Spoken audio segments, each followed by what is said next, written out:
जय सीताराम। जय श्री राम। मंगल मूर्ति मारुति नंदन सकल मंगल मूल निकंदन पवन तनय संकट हरण मंगल मूर्ति रूप राम लक्ष्मण सीता सहित हृदय वसु स्वरूप। अर्थात मंगलर मूर्ति श्री हनुमान जी अटंती। समस्त सुख शांति आ खुशीर मार्ग भी श्री हनुमान जी अटंती।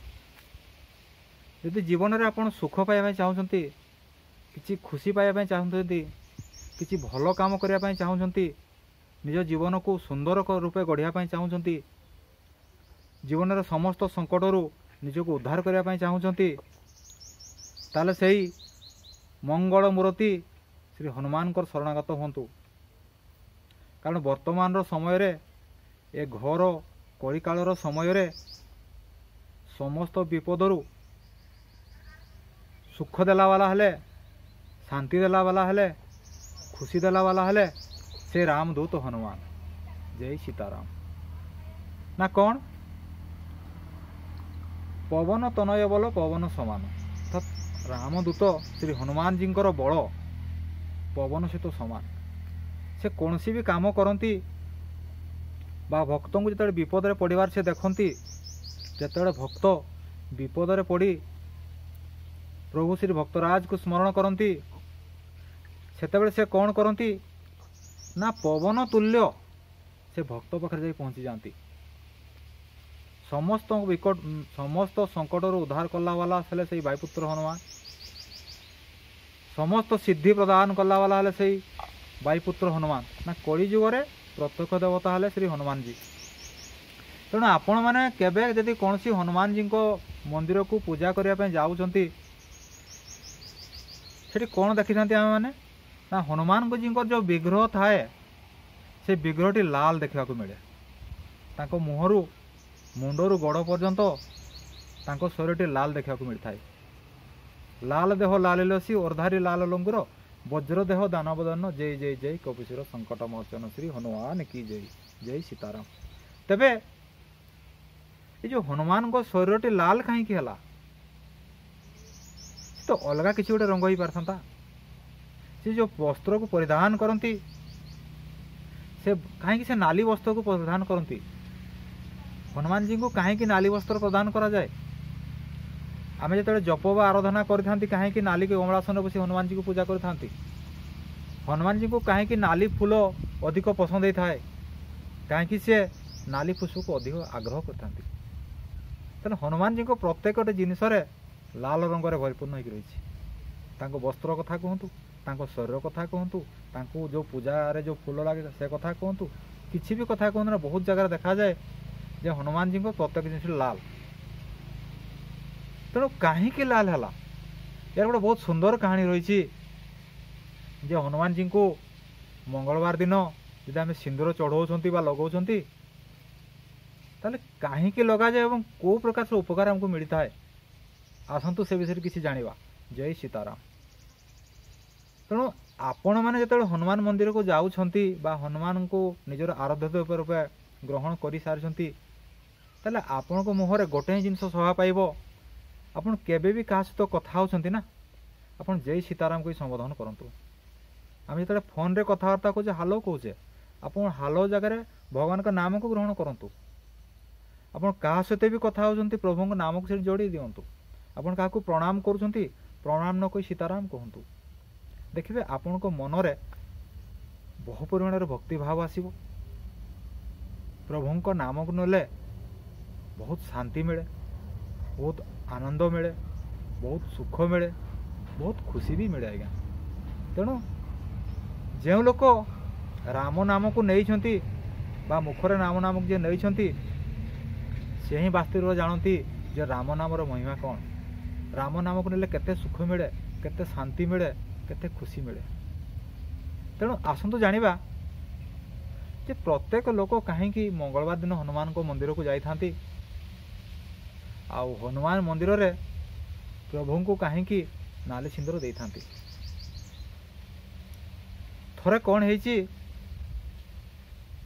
माँ जगतजननी माँ जानकी माँ सीता देवी तांको कोठरी रे थाई स्नान शौच पूर्वक ବସ୍ତ୍ର ପରିଧାନ ପୂର୍ବକ ଶୁଦ୍ଧପୂତ ଭାବରେ ତାଙ୍କ ମଥାରେ ସେ ସିନ୍ଦୁରକୁ ଲଗାଉଛନ୍ତି।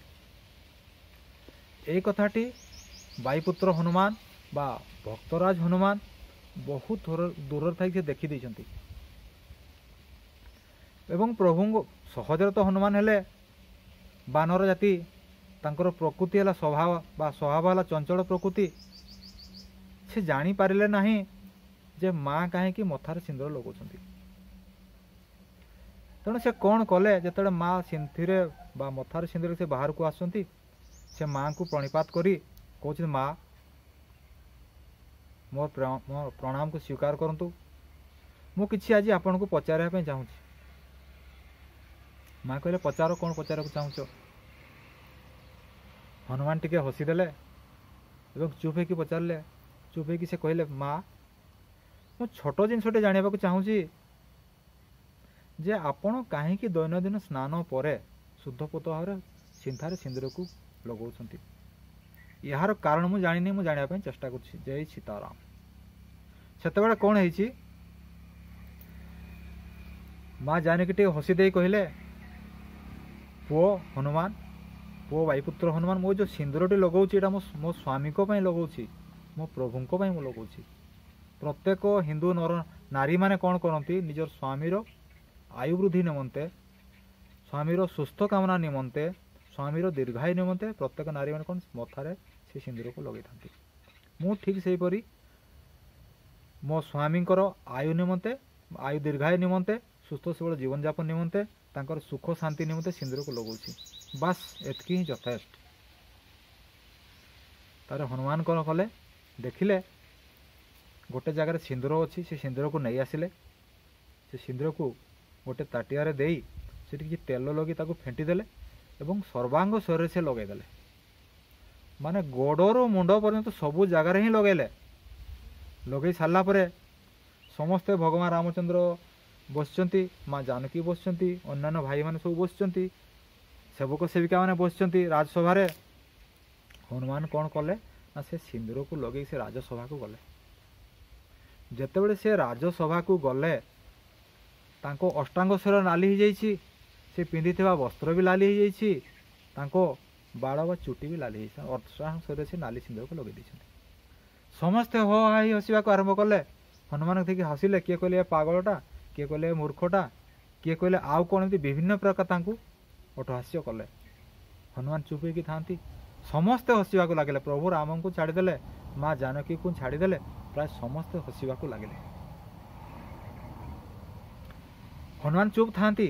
କିଛି ସମୟ ପରେ ଯେତେବେଳେ ହସ ବନ୍ଦ ହେଲା, ଭଗବାନ ରାମଚନ୍ଦ୍ର ଶ୍ରୀ ହନୁମାନଜୀଙ୍କୁ ପଚାରୁଛନ୍ତି, ହେ କପିଶ୍ରେଷ୍ଠ ହନୁମାନ, ହେ ଅଞ୍ଜନେୟ, ହେ ବାୟୁପୁତ୍ର ହନୁମାନ, ତୁମେ କାହିଁକି ଏମିତି ଗୋଟେ କର୍ମ କଲ ଯେଉଁ କର୍ମ କରିବା ଦ୍ୱାରା ସମସ୍ତେ ତୁମକୁ ଦେଖି ହସୁଛନ୍ତି? ସେତେବେଳେ ହନୁମାନ ହାତ ଯୋଡ଼ି କହିଲେ, ପ୍ରଭୁ ସମସ୍ତେ ହସନ୍ତୁ ଠିକ୍ ଅଛି, କିନ୍ତୁ ଆପଣ ତ ହସି ନାହାନ୍ତି ନା।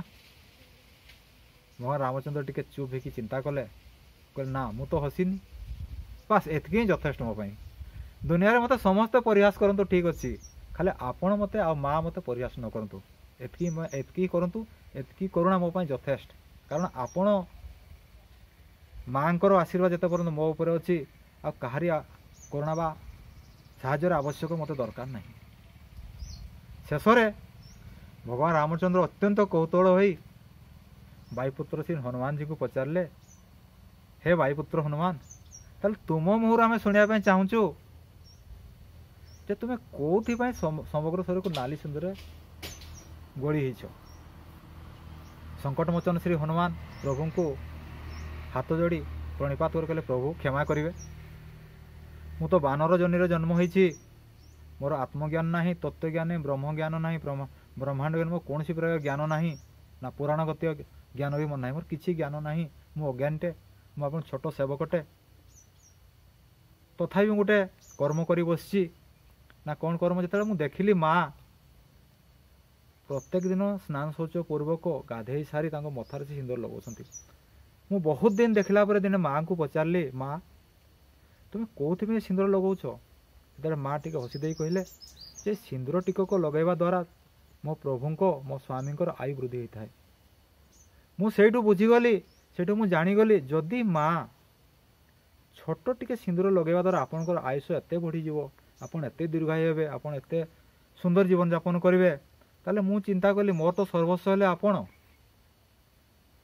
को छाड़देले माँ को छाड़देले मोर संसार केही भी नाहंती तेणु मु चिंता कली जेहेतु आपण मोर सर्वस्व यदि मु देहरे सिंदूरटा गड़ी हुए ताले आपण आउ टिके निश्चित भल रहिबे तेणु मु आउ काहाकु किछि न पचारि समग्र सिंदूर को मो देह सारा बड़ी देछि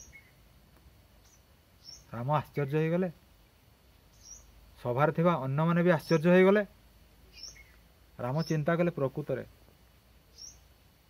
एथिबाई तो तुम श्रेष्ठ भक्त एथिबाई तुम भक्तराज कारण जी काया मन वाक्य कौन सी द्वंद्व कौन सी विचार कौन सी सन्देह न रखी जे प्रभु पाखे शरणागत हुए बा प्रभु निजक समर्पण हो जाए सी है श्रेष्ठ भक्त जोटा कि तुम्हें करिछ तुम मनरे गोटे ही चिंता अच्छी जदि मु सर्वांग शरीर को सिंदूर बड़ी होउछि ताले जदि मोर आयु वृद्धि होउछि हे हनुमान मु भी तुमको गोटे आशीर्वाद दौची जय सीताराम ना कौन आशीर्वाद देवी आज ठारू जते दिन पर्यंत जुग रही जते दिन पर्यंत स्वर्ग मर्त पाताल सूर्य जते दिन पर आतजात होउछंती सेते दिन पर्यंत जी तुम देहरे सिंदूर बड़ो से मोर कृपा लाभ हो पार बहुत सुंदर कथा आज्ञा अर्थात देखंतु आपण गोटे छोट काम करुँच दी जन को कृपा लाभ पाँच भगवान रामचंद्र कहले हनुमान को देहरे जी मंगलवार दिन सिंदूर लगाइबे तार जीवन में कौन सी संकट आसीबो नाही से कौन सी विपद रे पड़िबे नाही तार कहीं भी अमंगल करि पारिबे नाही नवग्रह ताको कौन सी क्षति पहुंचाई पारिबे नाही कारण मंगलवार दिन हनुमान को देहरे जे सिंदूर लगांती तापरे मोर अशेष कृपा लाभ रही थाए वायुपुत्र हनुमान को अशेष कृपा लाभ रही थाए ना कौन ना जोटी हरि एवं हर थांती जोटी हरि एवं हर गोटे जगार थांती बा जहाँ पर हरि हरंकर कृपा लाभ थाए संसार कौन सी शक्ति नहीं ताकू से कष्ट दे पारिबो बा संहार करि पारिबो बा ताकू विपदग्रस्त करि पारिबो तेणु हर हेले वायुपुत्र हनुमान आ हरि हेले विष्णु अवतार भगवान रामचंद्र अर्थात हरिहर गोटे जगार अछंती तेणु भगवान विष्णु आ भगवान शिवंकर जोटी कृपा रही जो भक्तों ऊपर कृपा रही जो घरे कृपा रही जहाँ उपर कृपा रही तार अशेष कल्याण होता है तेणु विद्या क्षेत्र में कहतु ज्ञान क्षेत्र में कहतु धन क्षेत्र में कहतु शांति क्षेत्र में कहतु मुक्ति क्षेत्र में कहतु विपद कथा कथा कहतु कौन सी भी संकट आप पड़तु ना कहीं आप मंगलवार दिन कौन करेंगे शुद्धपूत भाव में काया मन वाक्य प्रभु समर्पण हो जदि सिंदूर को बड़ी हनुमान जी देहरे आप लगाउछंती ताले देखिबे आपनक जीवनर गोटे नूतन भाग्य उदय हेबो अतीतर जन्म जहाँ बा अतीत जीवन जहाँ कुकर्म कर तार नाश हेबो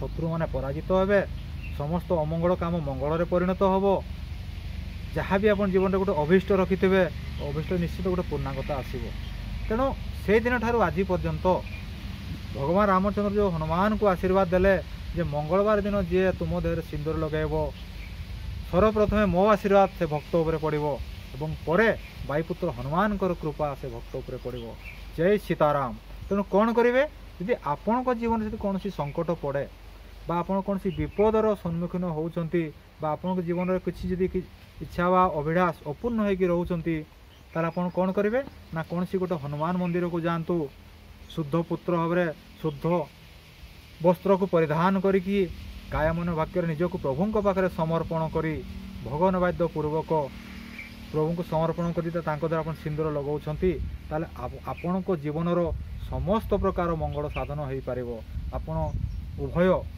संकटमोचन श्री हनुमान एवं जगतर नाथ जगन्नाथ महाप्रभु तथा भगवान रामचंद्र को विशेष कृपा लाभ करें तेणु से दिन ठूर आज पर्यंत प्रत्येक मंगलवार दिन हनुमान को देहरे नाली रंग सिंदूर चढ़ा जाए जय सीताराम हर हर महादेव जय जगन्नाथ।